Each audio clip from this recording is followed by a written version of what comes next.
उसके बाद एक ऐसा गीत जिसने मेरी पहचान राष्ट्रीय नहीं अंतर्राष्ट्रीय स्तर पर बनाई।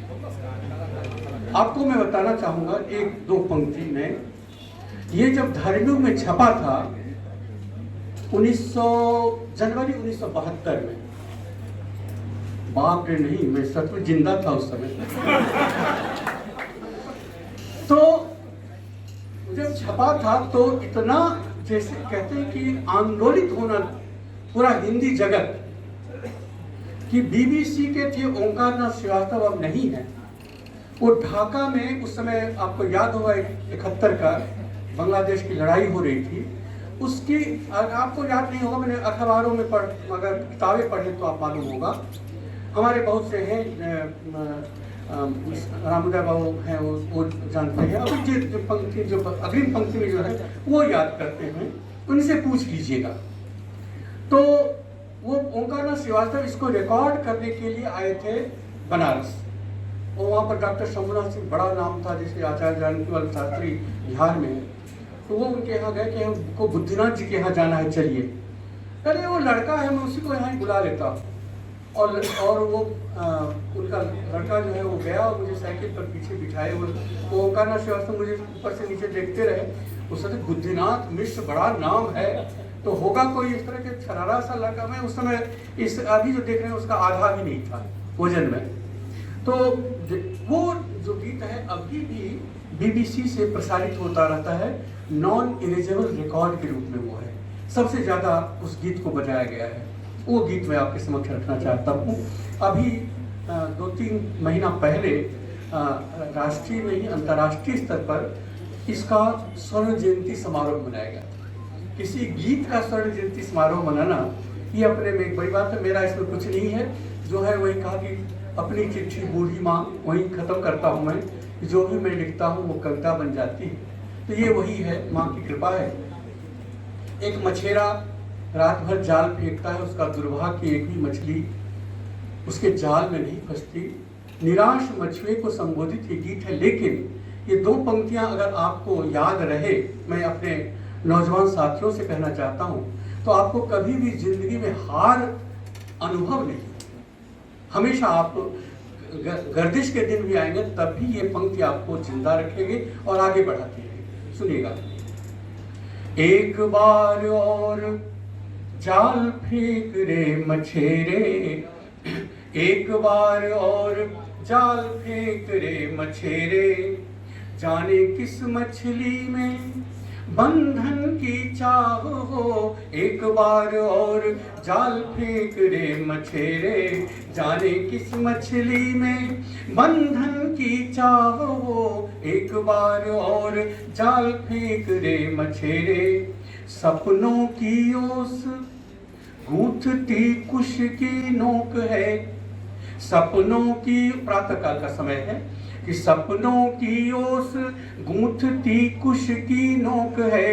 हर दर्पण में उभरा एक दिवालोक है। हर दर्पण में उभरा एक दिवालोक है। रेत के घरौंदों में सीप के बसेरे, रेत के घरौंदों में सीप के बसेरे, इस अंधेर में कैसे नेह का निवाह हो। एक बार और जाल फेंक रे मछेरे, जाने किस मछली में बंधन की चाह हो। एक बार और जाल फेंक रे मछेरे। अब हमको यहाँ बताने की जरूरत है पूरे पात क्या होता है। बाहर जाता हूँ तो बताना पड़ता है कि कमल क्या होता है, कमल का पत्ता कैसा होता है। ऐसी ऐसी जगहों पर गया हूँ जहाँ की कमल लोग जानते नहीं। सखालीन, मैंने कल बता रहा था कि सखालीन में गया तो जो अनुवाद कर रहा था वो हमसे ही पूछ बैठा कि कमल क्या होता है। तो बताना पड़ा कि ऐसे वो पानी में रहता लेकिन पानी से भीगता नहीं। अब सुनिएगा। उनका मन आज हो गया पुरैन पात है, उनका मन आज हो गया पुरैन पात है। भिगो नहीं पाती यह पूरी बरसात है, भिगो नहीं पाती यह पूरी बरसात है। चंदा के इर्द गिर्द मेघों के घेरे, चंदा के इर्द गिर्द मेघों के घेरे, ऐसे में क्यों न कोई मौसमी गुनाह हो, एक बार और जाल फेंक रे मछेरे, जाने किस मछली में बंधन की चाह हो, एक बार और जाल फेंक रे मछेरे। एक दार्शनिक बन सुनिएगा, बहुत संदर्भ है इसमें रामायण के भी। गूंजती गुफाओं में पिछली सौगंध है, गूंजती गुफाओं में पिछली सौगंध है, हर चारे में कोई चुंबकीय गंध है, हर चारे में कोई चुंबकीय गंध है, कैसे दे हंस झील के अनंत फेरे, कैसे दे हंस झील के अनंत फेरे, पग पग पर लहरें जब बांध रही छाहों, एक बार और जाल फेंक रे मछेरे, जाने किस मछली में बंधन की चाह हो, एक बार और जाल फेंक रे मछेरे। अंतिम बंद इसका सुनेगा, वही सुबह का दृश्य के साथ समाप्त होता है कि कुमकुम सी निखरी कुछ भोरहरी लाज है, कुमकुम सी निखरी कुछ भोरहरी लाज है, बंसी की डोर बहुत कांप रही आज है, बंसी की डोर बहुत कांप रही आज है, यूं ही ना तोड़ अभी बीन रे सपेरे, यूं ही ना तोड़ अभी बीन रे सपेरे, जाने किस नागिन में प्रीत का उछाह हो, एक बार और जाल फेंक रे मछेरे, जाने किस मछली में बंधन की चाह हो, एक बार और जाल फेंक रे मछेरे। बंधुओं, मैं आया था गीत और नवगीत पर व्याख्यान देने, मैं समझता हूँ कि व्याख्यान में दे दिया मैंने और इतना पेज में नोट करके लाया था, बेकार है, मैं बेकार नहीं होने दूंगा, फिर आऊंगा नवगीत पर व्याख्यान देने के लिए, और उस बार जो आऊंगा तो फिर नए नए गीतों के साथ आऊंगा। 4 पंक्ति उसमें अपनी बात समाप्त करता हूँ, सुनेगा। हम गीत तो वही है हमारा, लेकिन कहीं उस पर प्रभावित होते हैं श्रोता, कहीं अप्रभावित होते हैं। अब ददरी के मेले में जहाँ पशु बेचने खरीदने लोग जाते हैं, तो वो क्या समझेंगे इन बिंबों को, प्रतीकों को, भाषा क्या चीज। तो इसमें मेरी सफल, यहाँ अगर आपको बहुत अच्छा लगा है, इसमें मेरा कोई योगदान नहीं है, ये आपके भीतर जो कविता है उसने खींचा है, जैसे चुंबक खींचता है लौह कणों को, तो आपको इसलिए पसंद आया है। 4 पंक्ति उसमें बात करना समाप्त करना चाहूंगा कि आदमी गुम जाएगा उसका पता रह जाएगा, आदमी गुम जाएगा उसका पता रह जाएगा, और नदी के तीर पर जलता दिया रह जाएगा, और नदी के तीर पर जलता दिया रह जाएगा। आज तक हमने कहा जो भूल जाएंगे सभी, आज तक हमने कहा जो भूल जाएंगे सभी, याद दुनिया को हमारा अनकहा रह जाएगा, याद दुनिया को हमारा अनकहा रह जाएगा। बहुत बहुत धन्यवाद देता हूँ सबसे पहले इस कॉलेज को, जिसके परिसर में मुझे काव्य पाठ करने का अवसर मिला, भले ही 50 साल के बाद मिला हो, लेकिन बहुत लोगों को तो 50 जिंदगी के बाद भी नहीं मिला। और प्रिंसिपल साहब को, शाही साहब को विशेष रूप से उन्होंने मुझे आमंत्रित किया, और मुझे ही नहीं मुख्य अतिथि को भी आमंत्रित किया। तो उससे क्या हुआ कि मेरा चांस जो है और कॉलेजों में जाने का बन गया। भाई कलानाथ जी, हम लोग जानते हैं कि नाथ संप्रदाय के हैं दोनों, वो और गोरखनाथ के हम लोग शिष्य हैं, और हमारे ही एक साथी जो हैं वो यूपी में मुख्यमंत्री बने हुए हैं। हम लोग भी बनने के चांस लेकर के चलते हैं। आप सबसे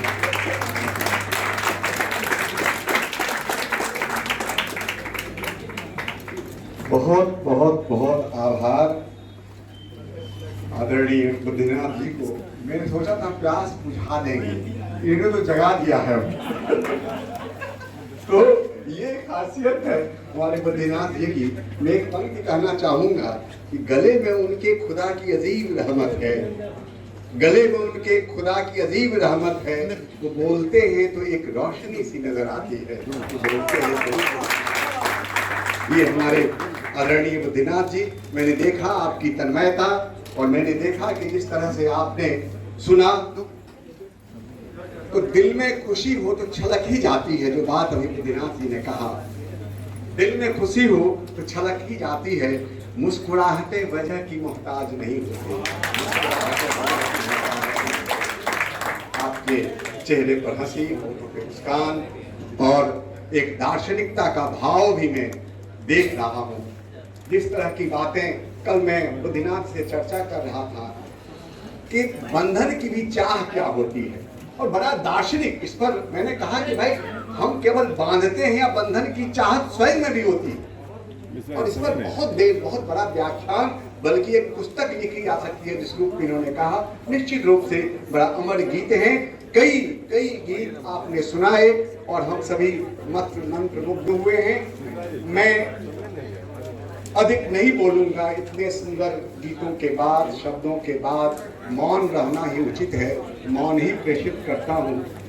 लेकिन मैं आमंत्रित करूंगा हमारे जो आज के इस आसन के गरिमा हैं, जो अध्यक्षता कर रही हैं, आदरणीय उषा कर्णखां जी। मैं एक शब्द कहना चाहूंगा।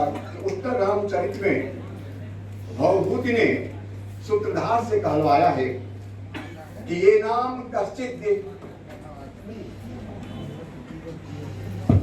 रखो रखो 2 मिनट शांति से बैठो, रुक जाओ।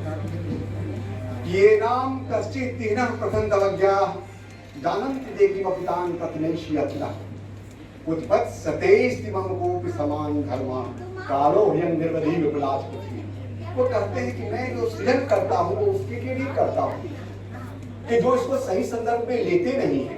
ये नाम कश्चित तीनः प्रथमतवज्ञा जानन्ति देकी, जान ले कि वपितान तत्नैषि अखिला, उनके लिए यत्न मैंने नहीं किया है। तो किसके लिए किया है? तो उत्पत्स्यतेस्ति मम कोपि समान धर्मा, या तो जन्म लेगा या अभी ही इस पृथ्वी पर है, क्योंकि कालो है नरवधि विपलाच पृथ्वी। काल का कोई सीमा काल की नहीं होती, निरावधि है। और पृथ्वी जो है बहुत विपुल है, विस्तारमयी है। और वैसे में मतलब एक से एक रचनाएं, उपन्यास, पानी पर लकीर, फागुन के बाद, सीमांत कथा, रत्नावे नयन, अनुत्तरित प्रश्न, हसीना मंजिल और हामिदी के लिए साहित्य अकादमी पुरस्कार से सम्मानित विभिन्न पुरस्कार उषा कर्णखां जी को मिला है। आज हमारे बीच हैं, हम सबों की अभिभाविका हैं। आज ये अध्यक्षीय इनके संपूर्ण व्यक्तित्व और कृतित्व पर थोड़ी बहुत भी चर्चा करना चाहूंगा तो बहुत समय लग जाएगा। मैं पूरी उपस्थिति की ओर से पूरे सम्मान के साथ मैं आमंत्रित करता हूँ आदरणीय उषा कर्णखां जी को कि वो अपना अध्यक्षीय उद्बोधन दें। आदरणीय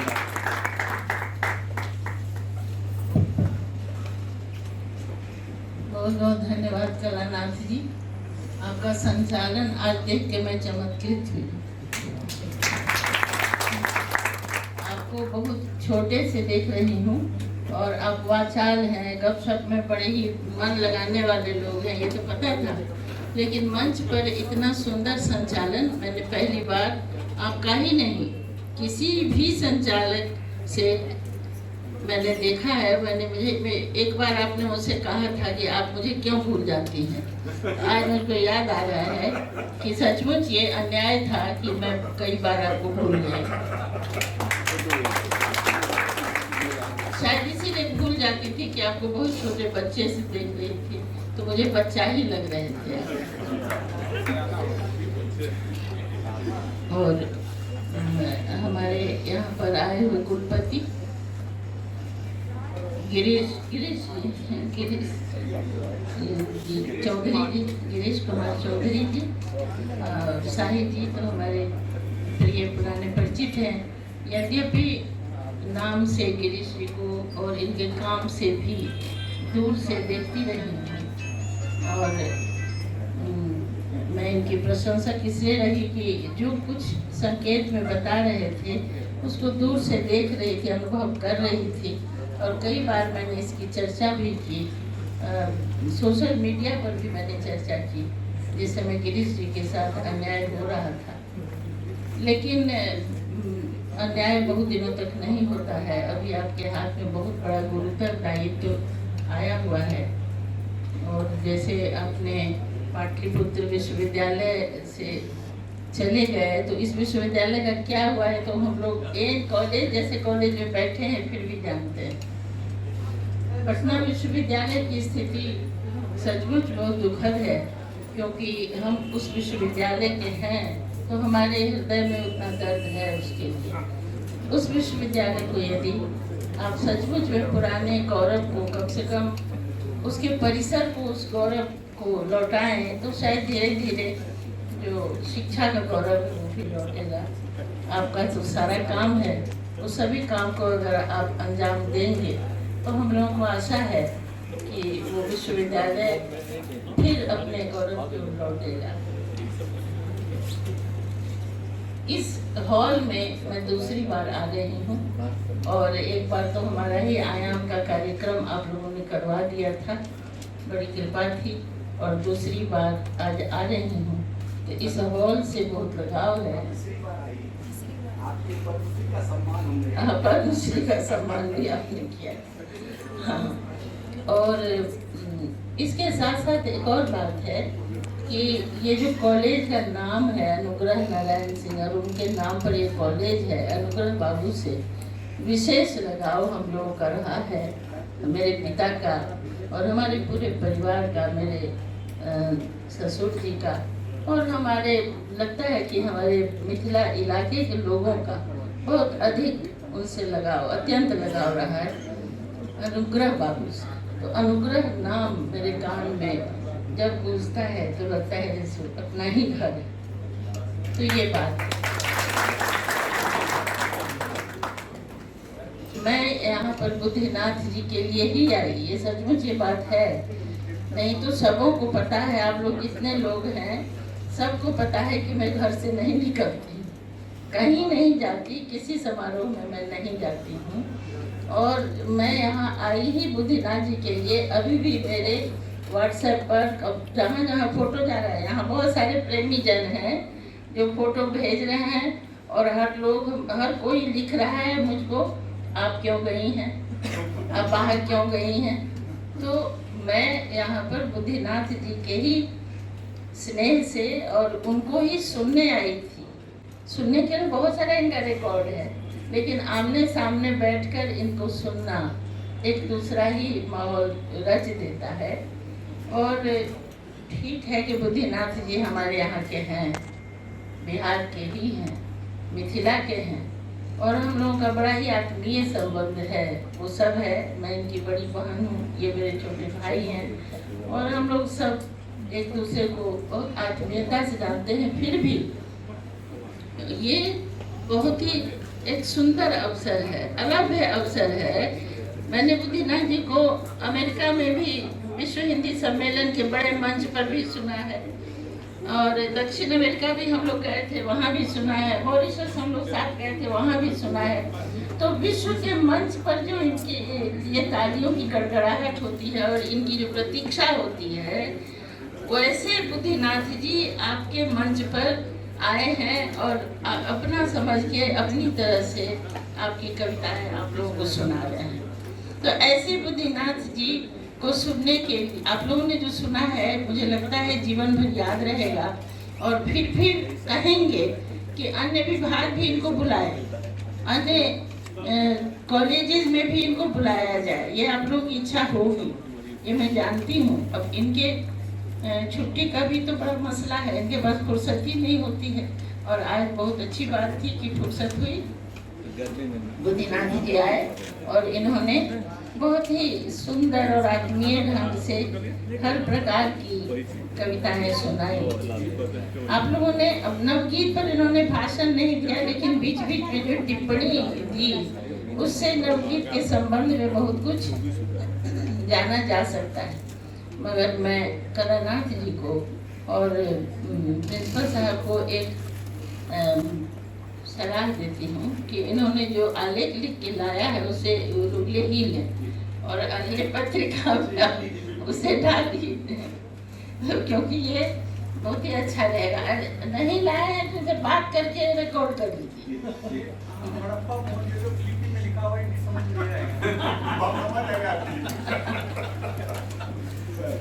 नहीं तो ये एक उपलब्धि होगी, क्योंकि धीरे धीरे इतने ज़्यादा कवि हो गए हैं सभी भाषाओं में, हिंदी में भी हो गए हैं, मैथिली में भी हो गए हैं बहुत ज़्यादा।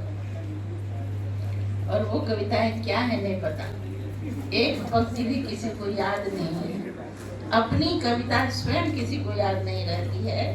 एक बार हम लोग शिविर में थे अज्ञे जी के साथ, तो अज्ञे जी से और विष्णुकांत शास्त्री, पंडित विष्णुकांत शास्त्री, हाँ गया, तो पंडित जी को दूसरों की कविताएं याद थी, विश्वनाथ शास्त्री।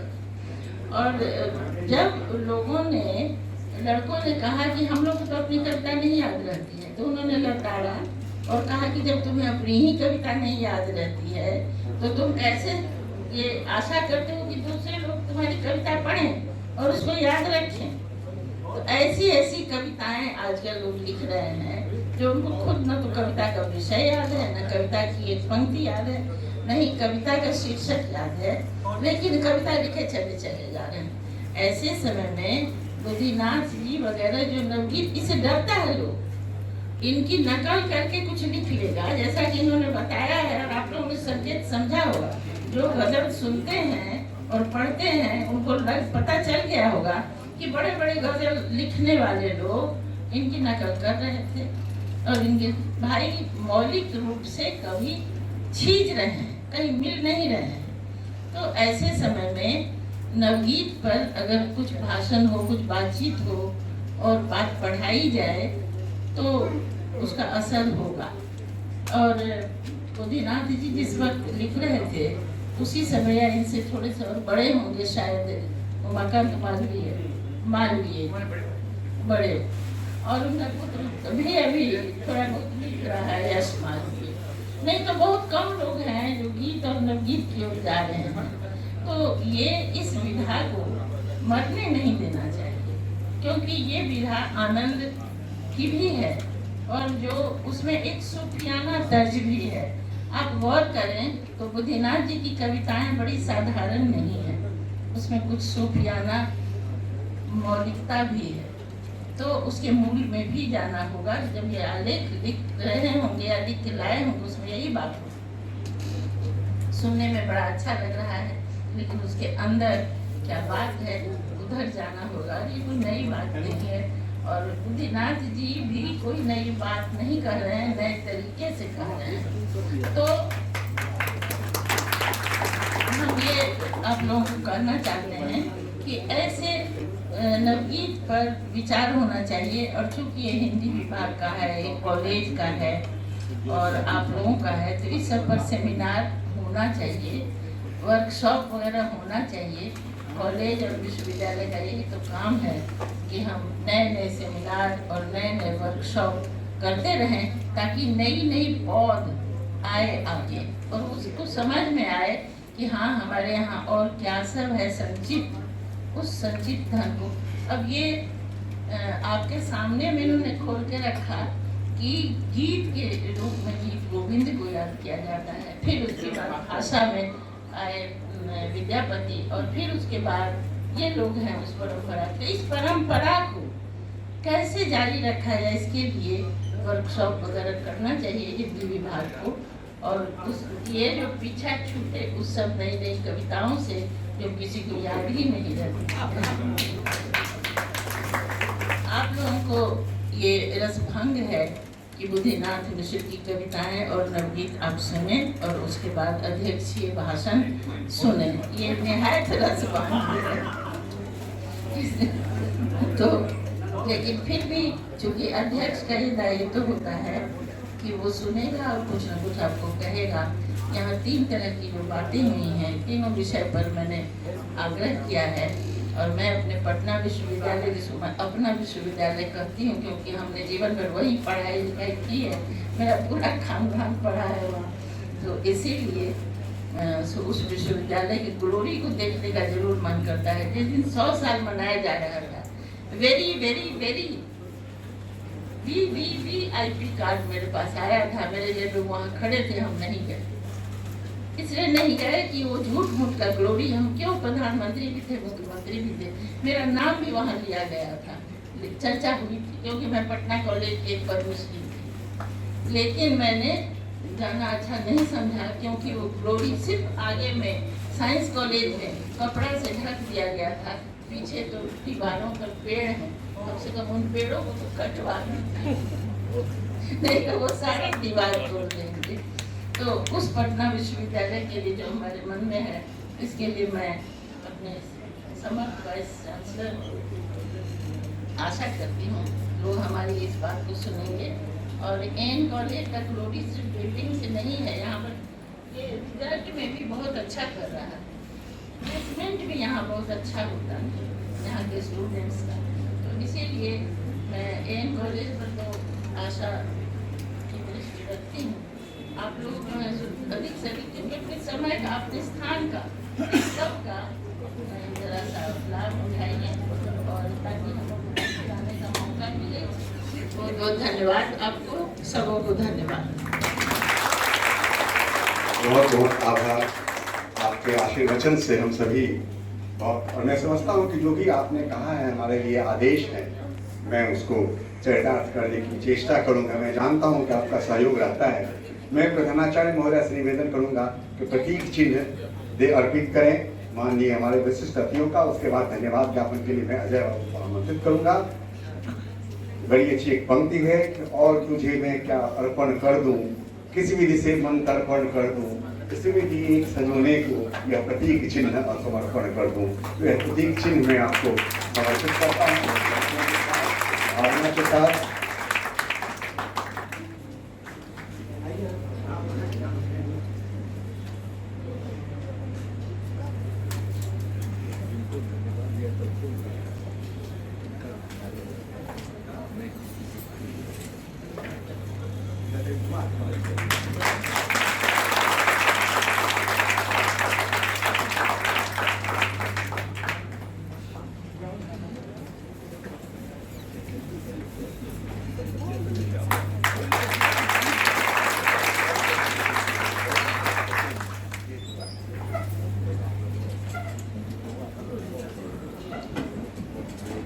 जिसने पथ पर साथ लिया तो सब साथी को धन्यवाद। मैं आमंत्रित करता हूँ आदरणीय अजय बाबू को भी धन्यवाद ज्ञापित करूँ।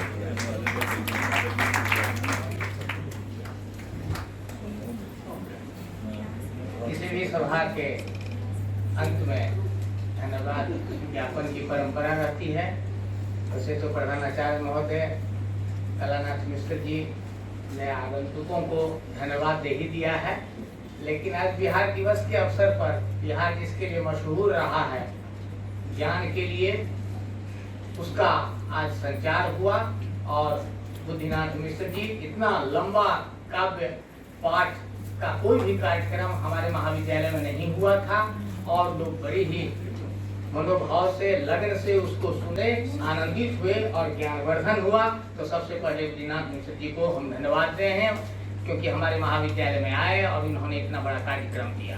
गिरीश कुमार चौधरी जी जो हमारे प्रो वाइस चांसलर रह चुके हैं, इस महाविद्यालय से उनका गहरा नाता रहा है और हम सभी उनसे काफी जुड़े रहे।